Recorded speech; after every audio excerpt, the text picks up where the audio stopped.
Napaka-bless natin sa umaga na ito dahil isa tayo na naimbitahan ng napakabuti, napakasipag, walang iba kundi si Vicey. Bayan mga kabarangay, naalala niyo pa ba ako? Yung Alimango. Alimango girl. Yes. Yes. Alimango girl na nabutan ni Daddy Frankie na nagtitinda sa may Long Beach ng Alimango. Hindi ganoon kadali, di ba? Hindi ka naman nila pahihiramin kung wala silang nakita na panimula ka, di ba? So, paano mo na i-manage yun ngayon? Saan ka kumuha ng mga chef?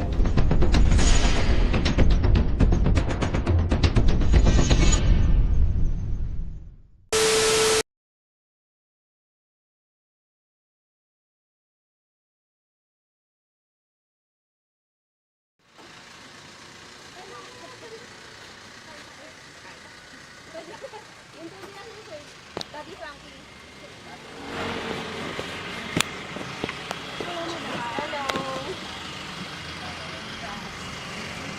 Congrats. God bless po. Ang dating Alimango girl sa Pand. Hello po. Kumusta po kayo? Gulat mo naman ako. Tara po.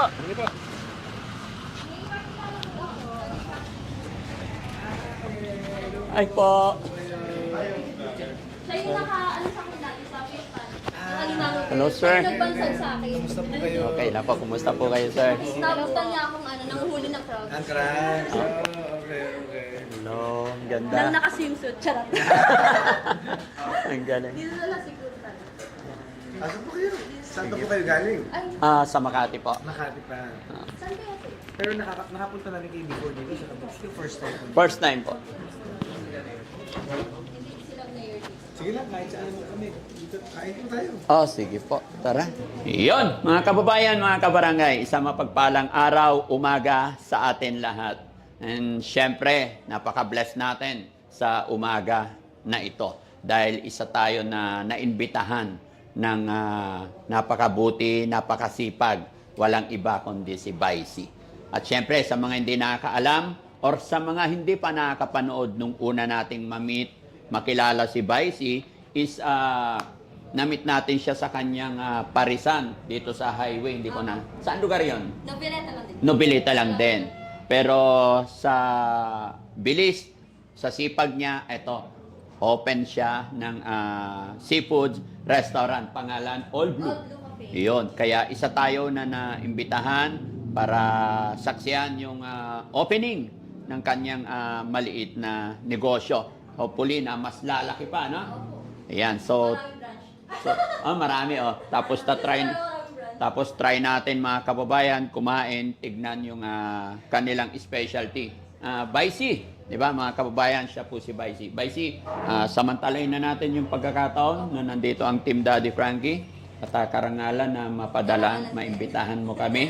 So, imbitahan natin yung mga parokyano, yung mga guest natin, mga kababayan, mga kabarangay. Mga kabarangay, naalala niyo pa ba ako? Ayan. Yung Alimango. Alimango girl. Yes. Alimango girl na nabutan ni Daddy Frankie na nagtitinda sa may Long Beach ng Alimango. So, naisipan namin magtayo ng restaurant na swak sa budget. Swak sa budget, tapos masarap. Ako mismo nagluto ng recipe, yung kagaya na sinaserve ko kay Daddy Frankie. Pwede po kayong pumunta dito sa 924, sa Google. I-google nyo, Vicey Phil Restaurant. Nandito na yan. Cavite City. Ayan. Yung authentic na Japanese and Korean cuisine. So ibig sabihin Japanese and Oo, Korean. may halo siya. With seafood. Magagaling yung chef namin. Ay, wow. Ang galing, no? So, Matitikman nyo ngayon. Okay. So, mga kababayan, mga kabarangay, para kayo mismo ang mag-proof, pumasyal po kayo dito, kasama ang buong pamilya, mga barkada, para matry nyo po yung kanilang mga special menu. At eto, nagkikrave na ako. Meron na sa tabi ko, mga kababayan. Ano pa lang yan? Umpisa pa lang yan. Okay? Umpisa pala. No, so, try natin.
So, yun.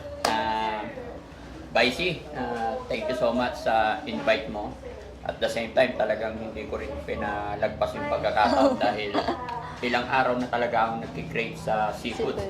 Kaya nung natanggap namin yung iyong invitation, sabi ko, tara, let's go. Actually, hindi kami nag-almusal talaga eh. Di ba? Kamusta naman po yung food? Opo, kaya kung mapansin mo, pasensya ka na. Oo nga, ubos. Nagkakagulo sila kanina. Di ba? Kaya napakasarap. Pero by syempre, from the start na na-meet ka namin or nakilala ka namin sa doon sa highway, sa gilid ng kalsada, parang ang bilis ng panahon, eto na, mayroon ka ng sariling restaurant. Paano mo nagawa iyon? Ano, di ba meron kaming fish pond? Oo. Meron talaga kaming Chinese sila, yung mga kumukuha ng mahal kasi binibili nila. So pinapalaki namin sila. Doon nag-ipon ako, tas samahan lang ng dasal. Tsaka utang sa bangko. Okay. Yun, pinuhunan ko. Yun, kailangan lang dumiskarte sa buhay.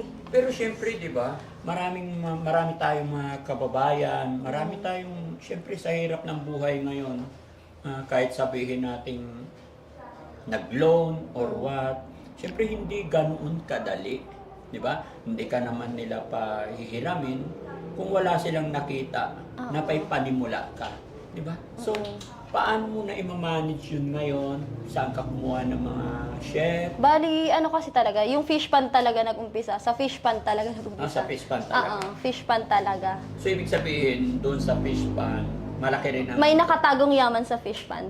Ay, ganon? Ganon. Paano mo kinuha yung nakatagong yaman doon? Nakakuha kami ng supply. Ay, bali, buyer. Ah, Nakakuha kami ng buyer na malaki umano. malaking Oo, buyer. malaking At the same buyer. time, sinabayan mo Kasi rin. di ba sabay, ano naman talaga, every 3 months kasi humaharvest kami. Sabi ko sa'yo dati, 300 kilos, 400. Eh magkano ang kilo nun? Umabot siya ng 1.5, 1.6. Ganun yung kuhaan sa amin. Hindi ko na siya pinopost kasi,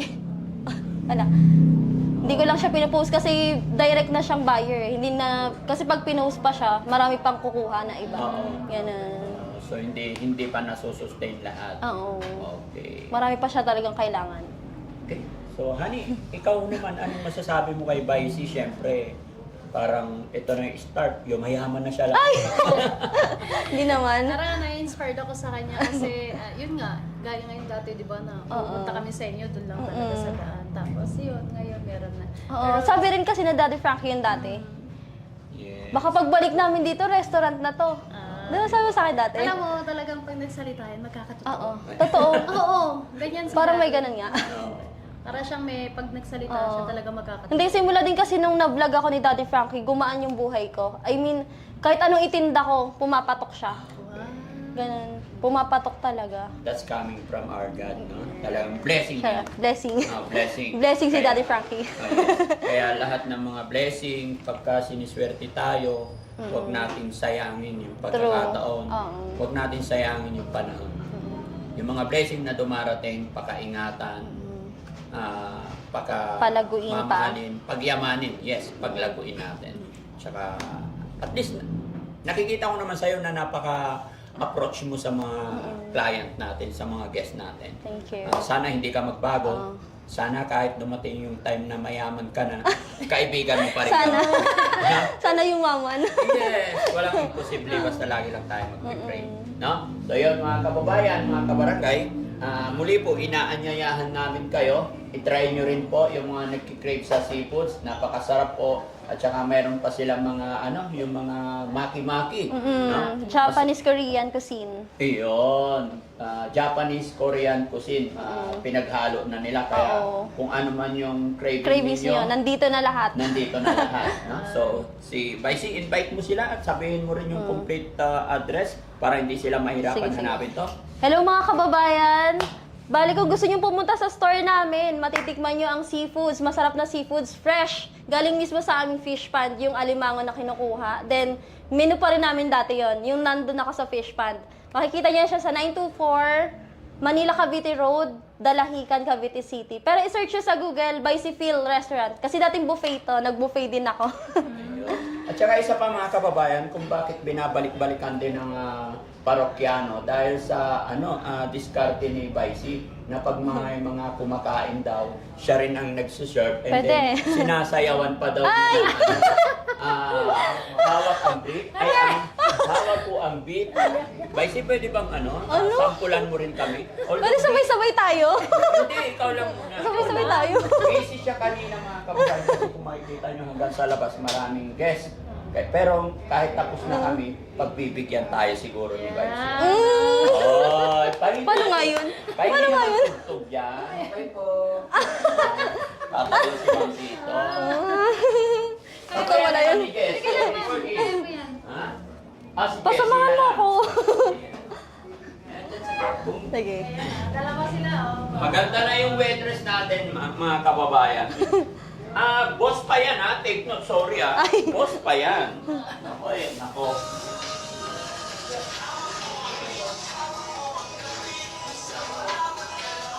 Hindi sabay.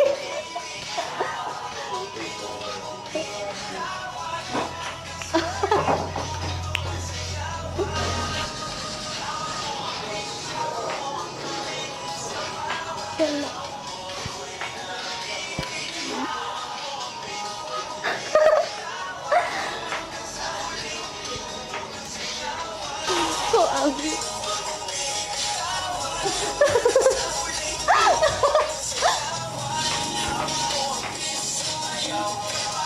Okay na. So yun mga kababayan, no?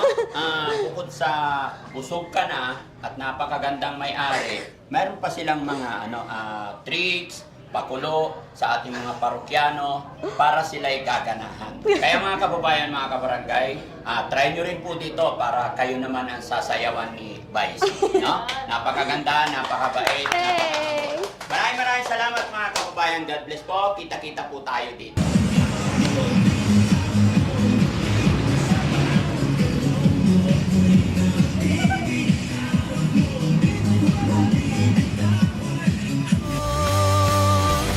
Daddy Frankie, hanggang sumalong ng mga luwang di mo na kayang itago.